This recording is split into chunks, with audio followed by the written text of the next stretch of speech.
Bom dia, Ibabe. Bom dia a você que está longe. Deus te abençoe também. Estamos aqui lendo a palavra de Deus no livro do Gênesis, o capítulo 28. Estamos ainda lá naquele lugar, naquele exato lugar, naquele determinado lugar, naquele único lugar, com Jacó. E em seu sonho, o sonho de Jacó. Eu leio Gênesis 28, começando no versículo 10.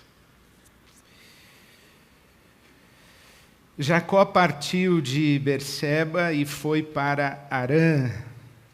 Chegando a determinado lugar, parou para pernoitar, porque o sol já se havia posto. Esse determinado lugar, a tradição de Israel diz que é o exato lugar em que Abraão ofereceu Isaque e Deus o impediu de sacrificar o filho, provendo no exato momento do sacrifício um cordeiro em substituição a Isaque. É o exato lugar em que o templo de Jerusalém está construído. É nesse lugar que Jacó está. Tomando uma das pedras, usou-a como travesseiro e deitou-se. Gostoso, né? Dormir com um travesseiro de pedra. E teve um sonho. Jacó teve um sonho no qual viu uma escada apoiada na terra e o seu topo alcançava os céus. E os anjos de Deus subiam e desciam por ela. Ao lado dele estava o Senhor que lhe disse: Eu sou o Senhor, o Deus de seu pai Abraão e o Deus de Isaque. Darei a você e a seus descendentes a terra na qual você está deitado. Seus descendentes serão como o pó da terra, e se espalharão para o oeste, para o leste, para o norte e para o sul. Todos os povos da terra serão abençoados por meio de você e da sua descendência. Estou com você e cuidarei de você, aonde quer que vá, e eu o trarei de volta para esta terra. Não o deixarei enquanto não fizer o que lhe prometi. Quando Jacó acordou do sono, disse: sem dúvida o Senhor está neste lugar, mas eu não sabia. Teve medo, e disse: temível é este lugar. Não é outro senão a casa de Deus. Esta é a porta dos céus. Vamos orar? Pai querido, te damos graças pela tua palavra. E pedimos-te que pelo teu Espírito Santo sejamos guiados à tua verdade. A toda a tua verdade. Pedimos-te assim em nome de Jesus. Amém. Uma das mais belas páginas da teologia é essa discussão a respeito da escada de Jacó. Que escada é essa? O que ela representa? O que ela significa? O que ela nos ensina sobre a relação entre a terra e o céu? O que essa escada nos ensina sobre a relação entre nós e o Deus Altíssimo? Que escada é essa? Os rabinos e os sábios de Israel dizem que essa escada representa a oração. A oração porque os anjos sobem, levando as nossas orações, e descem, trazendo a resposta de Deus. É uma bela interpretação. A escada representa a oração. Mas nós não somos seguidores do judaísmo. Nós aprendemos muito com os sábios de Israel. Mas nós somos seguidores de Jesus Cristo. E se você está acostumado a me ouvir, você sabe que eu gosto muito de ler os rabinos. Acho que os rabinos não apenas eles são detentores de um conhecimento, de um saber a respeito do berço da nossa experiência de fé com Jesus. Jesus era judeu. A história de Israel ilumina o Novo Testamento. Então eu gosto muito de ler os rabinos. Aprendo muito com os rabinos e a maneira como eles leem a palavra de Deus, como eles leem as Escrituras Sagradas, especialmente esse chamado Primeiro Testamento, que nós estamos acostumados a chamar de Antigo Testamento ou Velho Testamento, porque nós somos seguidores de Jesus Cristo. Nós estamos no que acreditamos ser o Novo Testamento. Então nós seguimos a Jesus. E você sabe que nem tudo que está na Bíblia está em Jesus. Vou repetir. Nem tudo que está na Bíblia está em Jesus. Quando uma pessoa diz para você, mas isso está na Bíblia, por enquanto não diz muita coisa, a menos que diga, isso está em Jesus. Estar na Bíblia é uma coisa, estar em Jesus é outra coisa. Por exemplo, com a Bíblia na mão você pode defender a vingança. Está na Bíblia. Vida por vida, olho por olho, dente por dente. Está na Bíblia, mas não está em Jesus. Vocês ouviram o que os seus antepassados disseram. Ame o seu próximo e odeie o seu inimigo. Eu, porém, digo a vocês, ame o seu inimigo. Isso está em Jesus. A vingança está nas páginas da Bíblia, mas não está nas páginas da Bíblia conforme Jesus lê a Bíblia. Por isso é que nós precisamos sempre ler a Bíblia com os olhos de Jesus. E nós precisamos não apenas ler a Bíblia com os olhos de Jesus, mas nós precisamos ler a Bíblia através de Jesus. Jesus é o critério hermenêutico. Hermenêutica, você sabe, é a ciência da interpretação. Jesus é o critério que nós usamos para interpretar a Bíblia inteira. Está na Bíblia? Ok. Está em Jesus? Aí eu creio. Aí eu me agarro a essa verdade que está em Jesus. Então, o que precisamos fazer quando lemos a Bíblia é perguntar sempre: existe alguma coisa que Jesus disse? Existe alguma coisa que Jesus fez? Existe algo que Jesus revela que me ajuda a entender isso que a Bíblia está dizendo? Isso que a Bíblia está dizendo é uma verdade que se sustenta para a eternidade? Ou isso que a Bíblia está dizendo é uma verdade que foi razoável para um tempo, para um processo no qual Deus está se revelando mais uma vez, que chega a revelação completa em Jesus, aquilo que foi dito caducou, ou já cumpriu o seu papel? Lembra-se da carta aos Hebreus? Tendo Deus outrora falado muitas vezes e de muitas maneiras aos nossos pais através dos profetas, hoje nos fala em Jesus. Então Jesus é a revelação final de Deus. Jesus é aquilo de Deus que podemos conhecer, e o máximo de Deus que podemos conhecer está revelado em Jesus. O autor da carta aos Hebreus, que eu acabei de citar no capítulo 1, diz que Jesus é a exata expressão de Deus. A exata expressão do ser divino. É muito bonito isso, que uma das grandes discussões que se tem a respeito de Jesus é se Jesus era Deus. Jesus era mesmo Deus? Jesus é mesmo parecido com Deus? Será que Jesus é parecido com Deus? Mas nós cristãos não pensamos assim.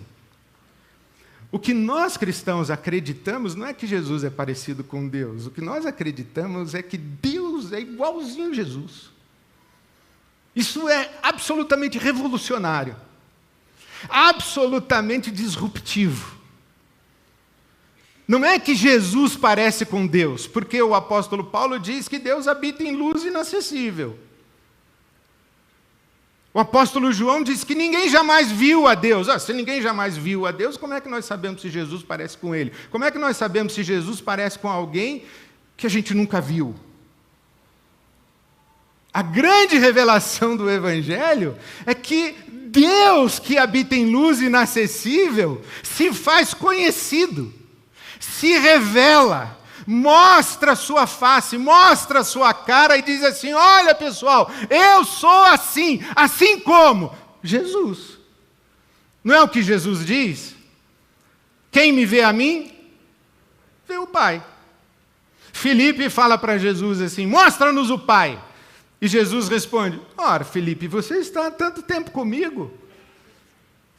E Jesus diz uma coisa extraordinária: se vocês realmente me conhecessem, vocês conheceriam meu Pai.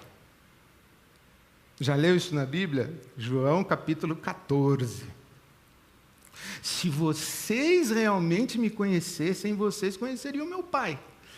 Porque o meu Pai é igualzinho. Quando Jesus diz, eu e o Pai somos um, Jesus é a exata expressão do ser divino. Nele, disse o apóstolo Paulo em Colossenses, habita corporalmente a plenitude. É Jesus.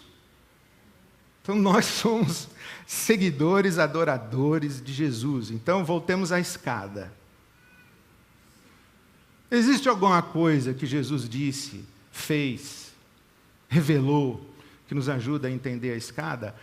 Existe. E muito claramente, muito explicitamente. Antes disso, deixa eu contar para você uma história muito bonita.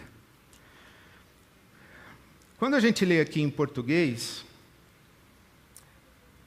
bem parece que os anjos sobem e descem pela escada, né? Sobem e descem pela escada. Mas os sábios de Israel discutem.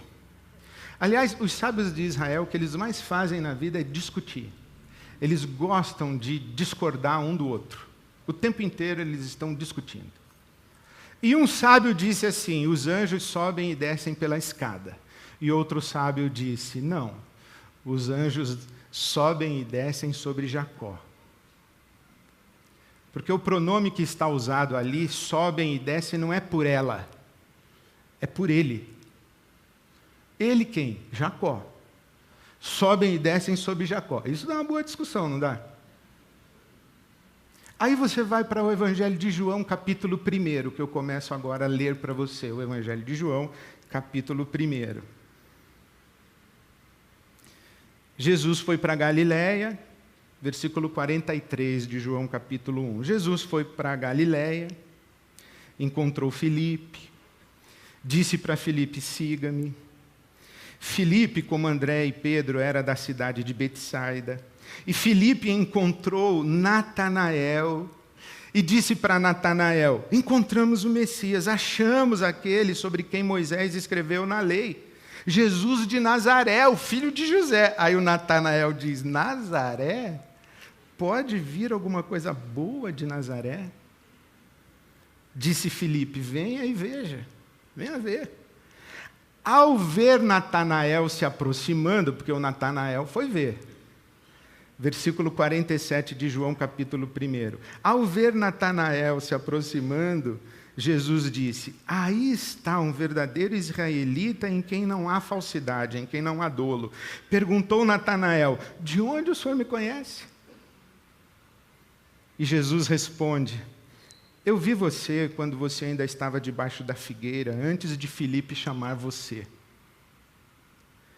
Então Natanael declarou: mestre, tu és o Filho de Deus, tu és o Rei de Israel.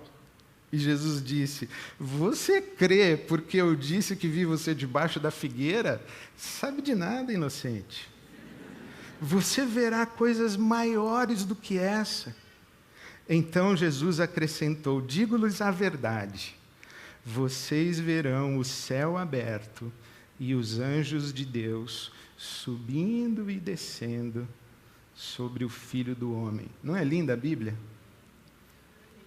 Jesus dizendo: vocês verão o céu aberto e os anjos de Deus subindo e descendo sobre o Filho do Homem. É como se Jesus dissesse: vocês verão o céu aberto e os anjos de Deus subindo e descendo sobre mim. Quem é a escada? Quem é o elo entre o céu e a terra? Quem é o caminho que devemos percorrer da terra para chegarmos ao céu? Quem nos coloca face a face com Deus? Quem é a escada, senão Jesus? Como chegamos a Deus, senão por Jesus? Eu sou o caminho, a verdade e a vida. Ninguém vem ao Pai senão por mim, disse Jesus. É Jesus. Se você quiser falar com Deus, fale. Mas fale com o Deus revelado por Jesus. Porque se você pensar em Deus sem tomar Jesus como a revelação de quem é Deus, muito provavelmente você estará falando com um ídolo. E quando você estiver falando com um ídolo,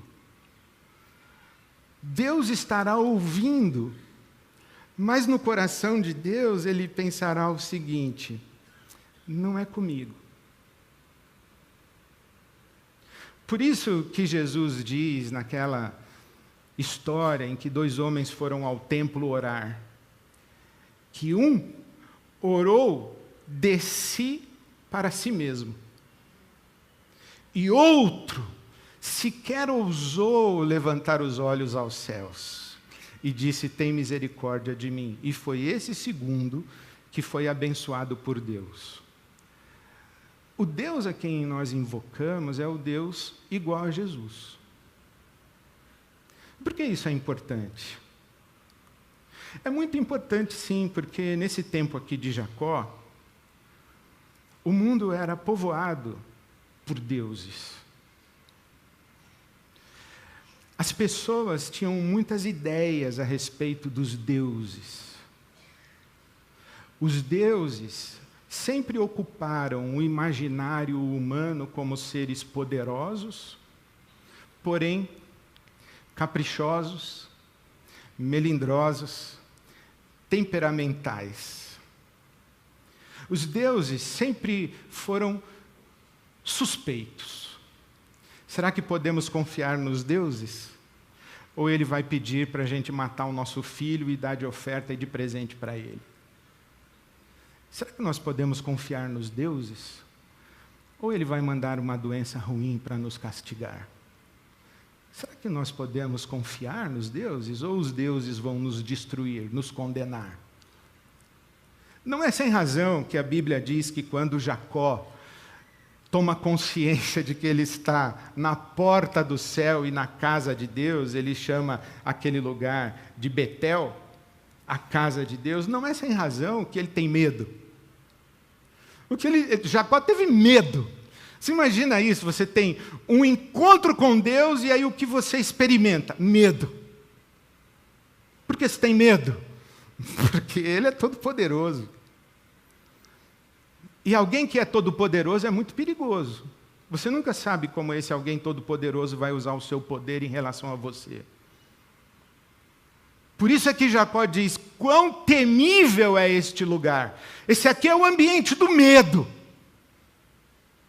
Medo de Deus. Mas o que a nossa Bíblia Sagrada diz no Novo Testamento? A nossa Bíblia Sagrada no Novo Testamento diz o seguinte: que no perfeito amor não há medo, porque o amor lança fora o medo. O que a Bíblia Sagrada diz a respeito do Deus revelado por Jesus? Que Deus é amor.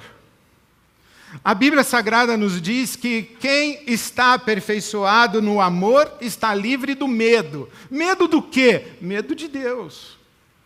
O Deus revelado por Jesus não é parte do problema, ele é parte da solução. O Deus revelado por Jesus não é uma ameaça. O que é que Jesus diz? O que é que Jesus diz a seu respeito? E dizendo a respeito de si mesmo, Jesus está dizendo a respeito do seu Pai, está dizendo a respeito de Deus. Jesus diz, olha, o Filho do Homem não veio para ser servido, mas para servir e dar a vida em resgate de muitos. O que Jesus diz? O Filho do Homem veio para buscar e salvar o que se havia perdido. E você conhece bem João 3,16, não conhece? O que diz João 3,16? Deus amou o mundo de tal maneira que deu o seu Filho unigênito para que todo aquele que nele crê não pereça, mas tenha vida eterna, vírgula, ou seguindo, você não conhece João 3,17. Duvido você citar de cor João 3,17. João 3,17. Jesus dizendo, eu não vim para condenar o mundo, mas para salvar o mundo. Eu não vim trazer condenação. Eu não vim trazer uma ameaça. Eu não sou parte do seu problema. O Deus, meu Pai, o Deus do céu, não é motivo para você ter medo. E muito menos ter medo dele. É isso que Jesus vem revelar para nós. Então, se você quer falar com Deus, fala com Deus. Mas esse Deus que Jesus revela, porque se você quer ir da terra para o céu, vai. Mas vai por Jesus, porque é Ele que é o caminho. Se você quer ir da terra para o céu, quer mandar suas orações e depois receber respostas, é Jesus. Agora tem uma coisa que me intriga nisso, né? Tem uma pergunta que acho que ainda falta ser respondida. Porque quando eu leio esse texto, eu penso assim, por que os anjos não descem e sobem? Porque os anjos não estão no céu. Devia ser que Jacó viu uma escada e os anjos desciam do céu e subiam. Eles ficam no céu com Deus, né? Lá os querubins em volta do trono, santo, santo, santo, né? Podia estar escrito assim, que os anjos desciam e subiam. Mas é bonito que fala que os anjos subiam e desciam. E aí, vem os sábios de Israel nos explicar por quê. Êxodo 19. Muito bonito isso, que Êxodo 19, versículo 3, diz que Moisés subiu ao Sinai. E que quando Moisés subiu ao Sinai, Deus desceu ao encontro de Moisés. Que movimento bonito, né? Moisés subiu e Deus desceu. O autor da carta aos Hebreus manda a gente fazer exatamente o mesmo. Irmãos, Hebreus 10, 19. Temos plena confiança para entrar no Santo dos Santos pelo sangue de Jesus. O Santo dos Santos é esse lugar onde Jacó está dormindo e sonhando. É o templo de Jerusalém. É a casa de Deus. É a porta do céu. É a sala do trono. É isso aí. O que a palavra de Deus no Novo Testamento está nos dizendo? Temos plena confiança para entrar no Santo dos Santos pelo sangue de Jesus, por um novo e vivo caminho que Ele, Jesus, nos abriu por meio do véu, isto é, do seu corpo. Temos, pois, um grande sacerdote sobre a casa de Deus. Sendo assim, aproximemo-nos de Deus com um coração sincero e com plena convicção de fé. Então, suba. Quer falar com Deus? Fale. Suba. Entre na presença de Deus. Mas esse Deus revelado por Jesus. E nos termos de Jesus. Por que é que nós oramos em nome de Jesus, amém? Não é mandinga. Não é assim que nem abracadabra. Em nome de Jesus quer dizer, nos termos de Jesus. No horizonte da revelação de Jesus. Dentro de Jesus. Em unidade com Jesus. Em comunhão com Jesus. Ó Deus! Eu lembro quando eu era era pequeno, meu tio que me contou essa história. Sabe que eu cresci, boa parte da minha infância eu vivi no Instituto Olavo Ferraz, que era a gente chamava naquela época de orfanato. E eu cresci ali, mas meus pais também, o meu pai também cresceu ali, e o meu tio me conta que um dia eles pularam um muro lá e roubaram umas frutas do vizinho.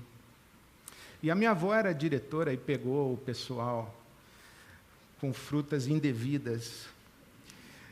E fez todo mundo pedir perdão a Deus. E o gaiato que foi orar falou: Deus, abençoa os caqui que nós roubamos. Em nome de Jesus, amém. Não dá para orar assim, pessoal. Aliás, dá para orar assim, mas não em nome de Jesus. Se vamos orar a Deus, vamos orar em nome de Jesus, porque estamos orando ao Pai de Jesus, ao Deus que é igual a Ele. Quando você fizer uma oração, você pensa assim: será que Jesus fazia essa oração que eu estou fazendo? Ou será que Jesus faria essa oração que eu estou fazendo? Será que Jesus se aproximaria de Deus, o Pai, desse jeito que eu estou me aproximando? Por exemplo, será que Jesus oraria o Salmo 137? Em que o salmista diz assim: ó Deus, louvado seja o teu nome, bendito seja aquele que pegar os filhos do meu vizinho pelo pezinho e der com a cabeça deles na pedra. Será? Tudo bem que o nosso coração, de vez em quando, é visitado por um ódio tal, por um desejo de vingança, por um desprezo por um ser humano, que a gente quer mesmo ver esse ser humano queimar no quinto mármore do inferno. A gente quer. Mas essa é a oração que Jesus faria. Essa é uma oração que tem a ver com o Deus que Jesus revelou. E essa é uma oração dentro de Jesus, dentro do Deus que é amor. Não, não é. Você quer falar com Deus? Fale. Mas quando você pensar em Deus, pense em Jesus. Você quer falar com Deus? Fale, e fale muito. Suba, entre pelo novo e vivo caminho que Ele abriu, entre no Santo dos Santos. Fale com Deus, mas nos termos de Jesus. Esse é o caminho das nossas transformações. Olha, você sabe que eu acredito em remédio para cuca, que eu tomo. Tomo bastante remédio para regular a química do meu cérebro. Acredito nisso. Você sabe que eu acredito em terapia, terapeuta, psicanálise. Eu acredito em tudo isso. Faço terapia. Mas eu quero te dizer uma coisa: você quer mudança na sua vida. Você quer mudança dentro de você. Fale com Deus. Eu não acredito em transformação, essa transformação do Evangelho, sem oração. Eu não acredito em transformação completa, sem a bênção e a graça de Deus. Inclusive, eu converso muito com Deus das coisas que eu falo na terapia. Falei: e aí, Senhor, o que o Senhor achou dessa sessão, hein? Essas coisas que eu enxerguei na conversa com a minha terapeuta, o Senhor também está enxergando? Eu vi certo? Essa voz que eu estou ouvindo é mesmo tua? Assim a gente é transformado. Porque Deus é amor. E quando nós nos colocamos na presença de Deus, não tem como a gente continuar a mesma pessoa. Jacó não continuou a mesma pessoa. Então eu encorajo você, você quer mudanças na sua vida, mudanças lá no fundo, lá dentro. Pode colocar de novo na tela a música que a gente cantou, Douglinhas? Ele vê o que eu sou no escuro, Ele vê meus pecados ocultos. Eu tinha sede, eu tinha medo, mas Jesus chegou e fez tudo diferente. Então, eu queria dar a você a oportunidade de cantar e orar novamente essa canção. Não é isso que diz lá? Ele vê meus pecados ocultos. Ele vê aquelas coisas que estão no escuro. E eu fico com essa mania também de ficar corrigindo as músicas, né? Porque aí diz assim, que ele vê o que eu vejo no escuro. Eu achei engraçada essa frase aí. Porque assim, está no escuro eu não vejo. O salmista não ora assim, sonda-me, ó Deus, e conhece o meu coração. O salmista não ora, livra-me dos pecados que me são ocultos. Livra-me daquilo que está oculto, inclusive para mim, daquilo que eu não vejo em mim. Então, eu acho que é isso aí que pelo menos foi isso que eu cantei. Deus, o Senhor vê aquilo que no escuro nem eu vejo. Então eu queria convidar você a orar. A subir essa escada aí, meu irmão. Sobe a escada com os anjos. Entra na sala do trono, entra na presença do Senhor, entra, mas lembre que o caminho é Jesus. O elo entre a terra e o céu não é a oração. O elo entre a terra e o céu é Jesus. A oração é uma conversa que a gente tem com Deus, mas depois que a gente dá de cara com Ele, e a gente dá de cara com Ele por causa de Jesus. Então, queria convidar você a ficar em pé, a cantar essa canção. E se tem alguma coisa aí dentro de você, assim, mas muito dentro, que habita a sua escuridão, se tem aí um pecado oculto para os outros, né? Mas não oculto para Deus e não necessariamente oculto para você.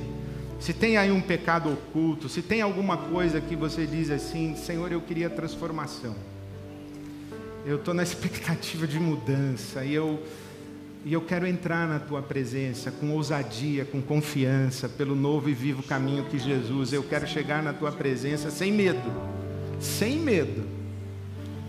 Porque eu sei que o Senhor não vai me julgar, me condenar, me castigar. O Senhor vai me abençoar em amor e me dar caminhos de transformação. Então, se você quiser fazer essa oração aqui na frente, eu queria orar com você depois. Então, enquanto nós cantamos, você pode sair e vir aqui. Aí a gente termina orando juntos, dizendo a Deus o que a gente quer receber dEle e do amor dEle. Pode vir, eu espero você para a gente orar junto aqui.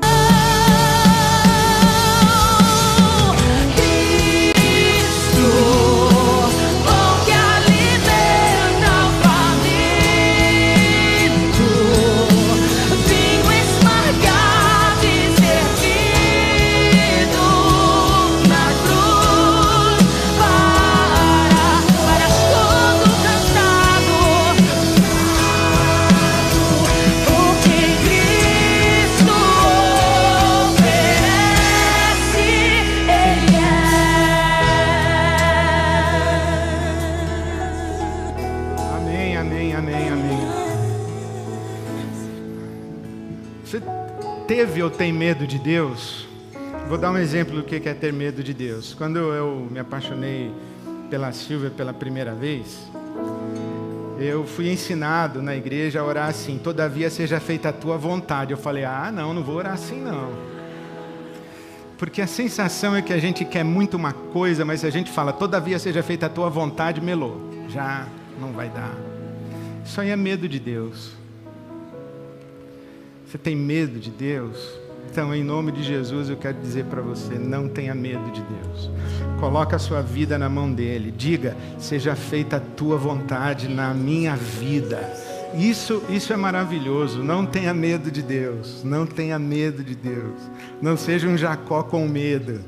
Seja um filho, uma filha amada de Deus, que não tem mais medo, porque o perfeito amor de Deus por você lança fora o medo. Deus está do seu lado, meu irmão, minha irmã. Se Deus é por nós, quem será contra nós? Se Deus é por nós, ninguém será contra nós. Amém. Obrigado, Senhor, pela Tua palavra dessa manhã. Obrigado, Senhor. Obrigado pelo Teu Santo Espírito soprando entre nós e obrigado por aqueles entre nós que ouviram a Tua voz, que de modo muito especial e diferente de todas as manhãs de domingo, hoje, agora, foram tocadas pelo Senhor. Obrigado por aquelas que foram surpreendidos e que disseram agora, como Jacó: Deus está aqui, eu não sabia. Deus está comigo e eu não sabia. Deus me ama tanto e eu ainda não sabia.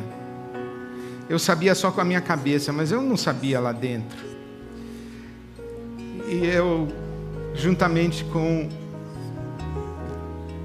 os meus irmãos e irmãs, com todos aqueles que invocam o Teu nome, em nome de Jesus, nós juntos clamamos que esse Teu amor seja derramado em cada coração. Tira o medo de descansar a vida aos Teus cuidados, o medo de entregar o futuro nas Tuas mãos, o medo de orar para que a Tua vontade se realize, porque a Tua vontade é sempre boa, perfeita e agradável. Eu oro especialmente por aqueles e aquelas para quem a vida não tem sido boa. Aqueles e aquelas que sofrem, não sabem por que sofrem. Se sentem injustiçados e injustiçadas em sofrer. Ainda não encontraram um motivo no seu sofrimento. Eu clamo que na Tua bondade, na Tua misericórdia, o Teu Espírito Santo visite esses corações. Que os encontre, que eles também vejam o céu aberto sobre eles. Que eles vejam anjos subindo e descendo sobre eles. Que a porção da Tua graça, da Tua misericórdia, da Tua bondade, a Tua provisão, que tudo isso seja muito suficiente para que eles se vejam na porta do céu. Que eles vejam Jesus em pé, recebendo suas orações, as suas lágrimas, as suas súplicas. Que eles Te vejam face a face, que o Senhor se mostre a eles e que os encontre no meio da sua dor. Nós juntos oramos por aqueles que clamam por transformações, mudanças, que clamam por perdão, que carregam suas culpas, as suas vergonhas.